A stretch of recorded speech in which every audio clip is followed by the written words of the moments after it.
Salam Bapak Ibu Saudara yang saya kasih dalam Tuhan.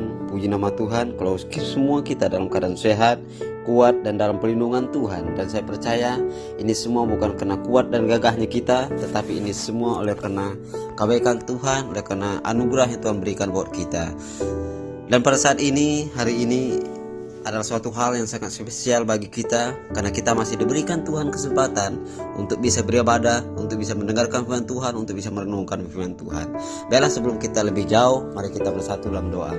Biarlah segala pujian, hormat, kemuliaan bagi nama-Mu Tuhan. Terima kasih buat hari ini, di mana Tuhan hadir bersama-sama dengan kami, di mana Tuhan juga selalu memberikan kecukupan, kelimpahan, kekayaan, bahkan Tuhan selalu memberikan kesehatan, kekuatan kepada kami. Bapa, pada saat ini kami serahkan ke dalam tangan Tuhan, yaitu firman Tuhan yang akan kami baca, akan kami dengar, akan kami pelajari bersama.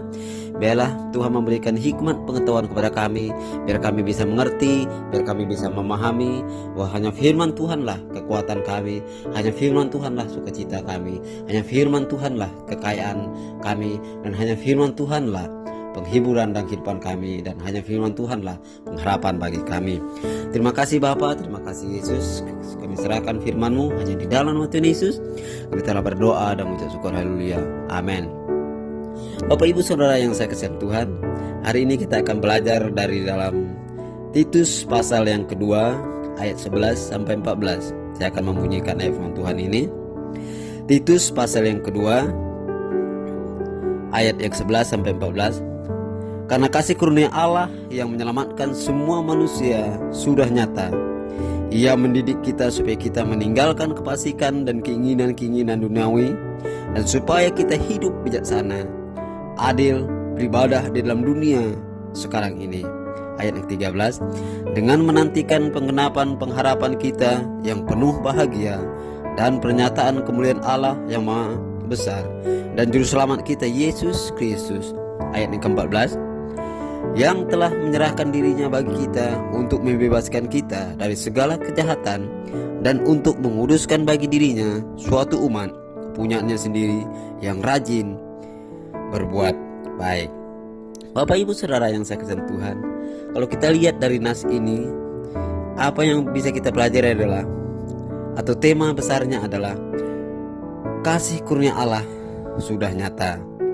Kita mengetahui bahwa Allah telah menjadi manusia oleh karena kasih-Nya yang begitu besar akan dunia ini, sehingga Dia memberikan keselamatan kepada kita. Itu ada tertulis di dalam Yohanes 3 ayat 16. Saya percaya bahwa sidang jemaat tahu ayat ini, bahwa Yohanes 3 ayat 16 yang begitu populer bagi kita itu adalah sudah nyata. Artinya nyata, real. Artinya real itu sudah kelihatan buktinya. Bapak Ibu Saudara, sukacita ini juga membuat semua mendapat hidup yang kekal, merasakan dan menikmatinya. Dan setiap pergumulan, persoalan yang kita hadapi, sama sepertinya masa depan yang mungkin tidak jelas, tetapi Tuhan sudah nyatakan bahwa kasih karunia-Nya itulah yang membuat kita bisa sampai kepada tujuan masa depan itu. Bapak Ibu Saudara yang saya kasihi Tuhan, yang pertama bisa kita pelajari adalah kasih karunia itu menyelamatkan. Orang yang butuh diselamatkan artinya dia dalam suatu masalah, nggak mau tahu itu masalah keuangan, mungkin masalah dalam sakit penyakit, masalah dalam keluarga, masalah dalam pekerjaan. Yang penting dia diselamatkan. Artinya diselamatkan, kita butuh pertolongan. Siapa yang sanggup menolong kita? Siapa yang bisa memberikan keselamatan kita? Hanya Yesus, satu-satunya jawabannya.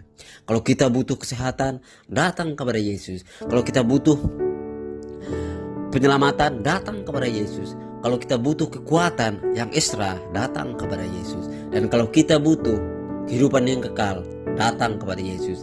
Kalau kita butuh pengharapan karena mungkin kita sudah kecewa dan putus asa, datang kepada Yesus, karena Yesus akan memberikan keselamatan kepada kita. Bapak Ibu Saudara yang saya kasihi Tuhan, sangat besar sekali makna dari keselamatan yang Tuhan berikan kepada kita. Ketika kita putus asa, Tuhan datang untuk menolong kita, memberikan pengharapan yang baru. Ketika kita lagi bersedih, Tuhan datang. Dia katakan bahwa damai sejahtera dan sukacita Allah yang melampaui segala akal pikiranmu, Tuhan berikan kepada kita. Bayangkan Bapak Ibu, kita selalu ditolong oleh Tuhan karena kasih karunia dan anugerahnya yang besar itu kepada kita. Dan ini sangat-sangat relevan untuk kita terima. Kenapa? Karena Tuhan memberikan pertolongan yang cuma-cuma. Kita nggak butuh, Tuhan nggak butuh pembayaran yang harus kita bayar. Mungkin kalau kita minta tolong kepada tetangga, minta tolong kepada keluarga atau orang lain, kita butuh pembayaran atau kita butuh memberikan uang atau gaji kepada mereka. Tetapi di sini Tuhan memberikan kita pertolongan yang cuma-cuma. Dengan kasihnya yang besar itu, Dia rela menolong saya dan saudara. Oleh karena itu, jangan kita takut datang kepada Tuhan. Jangan kita takut panggil Dia untuk datang menolong kita. Tuhan siap 24 jam untuk menolong kita. Bahkan kalau bisa lebih dari 24 jam, Tuhan selalu siap untuk menolong kita. Dia tidak kurang panjang, tidak kurang pendengaran untuk Dia mendengarkan setiap seruan kita. Oleh karena itu, saya mengajak Bapak Ibu semuanya, mari datang kepada Tuhan, minta pertolongan kepada Tuhan. Dan yang kedua yang bisa kita pelajari dari Titus itu adalah kasih karunia itu mendidik dan memberi hikmat. Bapak Ibu, mendidik dalam arti kita dikasih Tuhan pembelajaran yang bisa kita mengerti, yang bisa kita pahami. Hikmat itu adalah suatu kepintaran yang Tuhan berikan kepada kita sehingga kita bisa mengerti, memahami bagaimana cara Tuhan menolong kita. Kasih karunia dan dengan Roh Kudus akan mendidik dan memimpin hidup kita agar meninggalkan kefasikan. Artinya Tuhan tahu bahwa kita ini hidup dalam dunia yang jahat. Maka Tuhan datang untuk memberikan pertolongan, mendidik kita, mengajarin kita supaya kita tahu mana yang baik, mana yang benar, dan mana yang jahat. Sehingga kita bisa memilih apa yang seharusnya harus kita lakukan, apa yang seharusnya harus kita kerjakan, apa seharusnya yang harus kita perbuat. Itulah baiknya Tuhan. Ketika Tuhan di sini juga Dia menjadikan dirinya sebagai guru yang selalu mengajarin kita supaya kita bisa meninggalkan sifat-sifat lama kita. Mungkin kita seorang perokok, Tuhan mengajarin kita bahwa tubuh kita adalah bait Allah. Mungkin kita adalah seorang penjudi, Tuhan bilang kepada kita bahwa Dia ingin kita hidup bahagia. Kenapa? Karena ketika saudara kecanduan judi, saudara akan memikirkan hal itu terus, dan saudara akan berusaha mau bagaimanapun caranya, yang penting saudara bisa hidup dalam perjudian. Itu Tuhan bilang tinggalkan, sisihkan atau lepaskan. Ya mungkin kita kecanduan minum-minuman keras, Tuhan bilang juga kepada kita, jagalah dirimu, kasihilah dirimu, kasihilah sesamamu manusia, kasihilah keluargamu, kasihilah anakmu. Itu menunjukkan bahwa Tuhan mengajarin kita. Mungkin kita tidak tahu apa yang kita buat itu salah, tetapi Tuhan datang untuk memberikan hikmat supaya kita berhikmat, memilih jalan yang lebih pas, yang lebih benar, sehingga hidup kita menjadi lebih baik. Sehingga hidup kita juga menjadi lebih bermakna. Sehingga hidup kita juga bisa menjadi teladan bagi anak dan istri kita, dan bagi orang-orang di sekitar kita. Bapak Ibu Saudara yang saya kasihi dalam Tuhan, Tuhan juga mengingatkan kita kembali bahwa di bagian yang ketiga, kasih karunia itu penuh pengharapan dan kemuliaan. Lihat betapa luar biasanya kasih karunia Tuhan. Ketika kita putus asa, Tuhan bilang kasih Tuhan, karunia Tuhan itu penuh pengharapan. Artinya penuh. Tidak ada istilah Tuhan membuat kita gagal.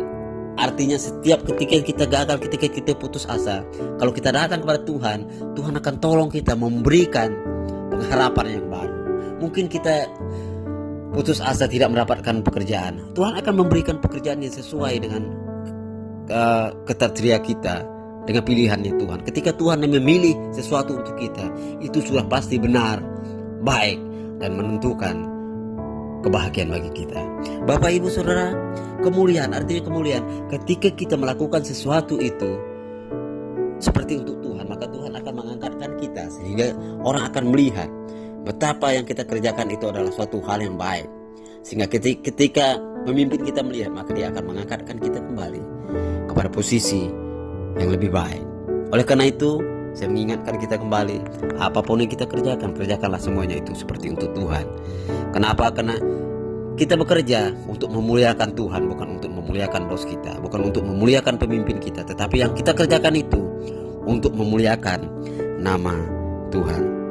Dan yang terakhir, kasih karunia itu membebaskan dari yang jahat dan menguduskan. Ini juga sangat penting Bapak Ibu Saudara yang saya kasihan Tuhan. Kasih karunia Tuhan membebaskan kita dari perbuatan jahat. Ketika kita terima kasih karunia Tuhan, maka perlahan-lahan kehidupan kita akan diubahkan dari yang jahat menjadi lebih baik. Kenapa? Karena Tuhan tadi di ayat yang kedua Tuhan mengatakan Dia akan mengajarin kita bahwa apa yang kita buat itu salah. Dia akan mendidik kita, Dia akan mengajarin kita dan membimbing kita sehingga kita menjadi jauh lebih baik. Bapak Ibu Saudara yang saya kasihi Tuhan, seseorang jika dia menerima kasih karunia yang sudah nyata dalam Yesus Kristus, maka dirinya harus berubah. Berubah, tahu arti berubah? Kita tidak lagi sama hidup kita seperti waktu kita belum mengenal Tuhan. Kenapa? Karena perubahan itu harus terjadi di dalam kasih karunia Tuhan. Itulah anugerah. Mungkin kita tidak sanggup untuk berubah, tetapi Tuhan telah memberikan kesanggupan untuk kita bisa berubah dari kehidupan yang lama kita itu. Seperti yang saya sampaikan satu minggu yang lalu, bahwa kita menjalani hidup yang baru. Itu artinya perubahan.